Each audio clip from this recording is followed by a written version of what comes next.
So, hindi pa kami maka-check-in kasi alas 12 pa lang.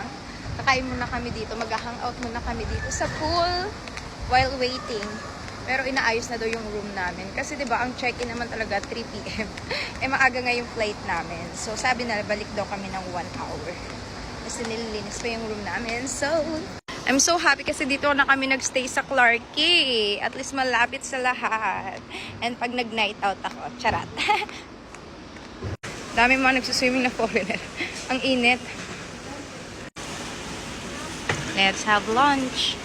Plano ko sana magnanap ako kasi wala pa ako masyadong tulog. Pero hindi naman halata kasi di ba lumabas nga kami kagabi. Nag-dinner kami tapos nag-kinomis kami ng friend ko. Pero since di pa ready yung room namin, at least makakapag-lunch pa kami para mamaya magdala-dala kami. Kasi sa ano pa naman yung ano namin, yung Disney cruise namin. Pero gusto ko kasi mauna ako dito ng 2 days para hindi ako mahasel sa pagpunta dun sa Disney cruise. At least may time pa ako mag-ikot dito sa Clarke. Ay. Are you happy now? Kanina pa niya ako tinatawag para dyan sa cake na yan sa baba. It's your birthday? It's always your birthday. Pero vegan daw yan yung cake na yan. Doon na kami kakain sa baba ng restaurant kasi ang init doon, be! Mas maganda pa yung restaurant sa baba. Ainitan na sila. Nabitin yung cake mo? Masarap nun. Sarap. Vegan, ano daw yung cake? Ayan yung restaurant na yan.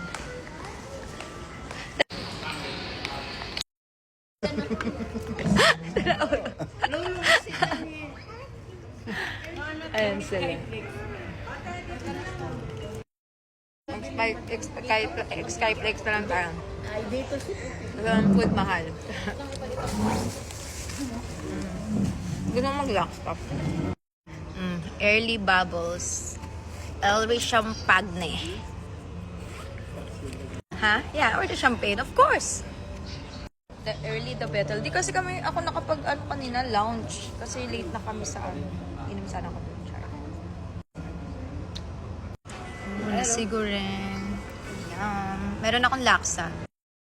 Siyempre, Singapore. Laksa, tsaka Haisun.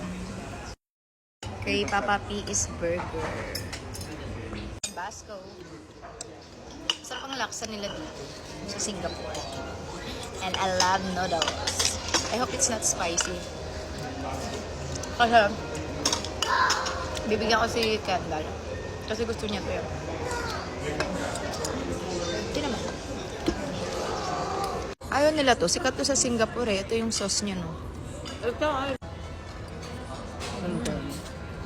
Wala silang white rice. Yung mga bata gusto ng white rice.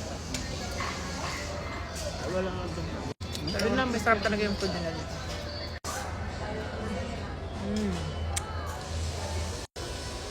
Kain tayo. Doon sila Kendall.